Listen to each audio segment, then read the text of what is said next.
लोहा गरमात गरमात लाल हो जाला, केहू का जिंदगी तो केहू का काल हो जाला।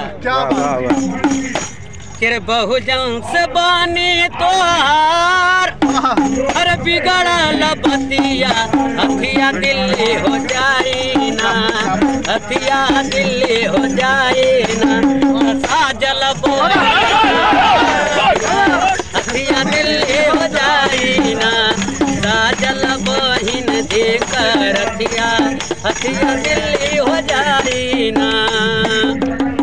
सर्वजन हिताय रे सर्वजन सुखा के, धन ज्योति बरा भूले गो तम बुधा के, पीएम बनी हमारा बहनिया सब हरताई, हथिया दिल्ली हो जाई ना, साजल बहिन देकर हथिया हथिया दिल्ली रे जाई ना।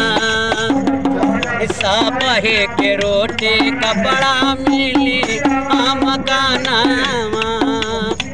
कांति राम साहेब जेवा देखा ले सपना, कांति राम साहेब जो देखा ले सपनवा, ये बिना चल दिया। भाईचारा सब ही में आई, जातिया मिठाई, हथिया दिल्ली हो जाई ना, साजल बहिन देकर हथिया हथिया दिल्ली रे जाई ना, साजल बहिन देकर हथिया हथिया दिल्ली हो जाई ना। ज्योति बाराव की ज्योति आसे निकलल प्रकाश हो, कोसिया में झूम उठल धारा आकाश हो,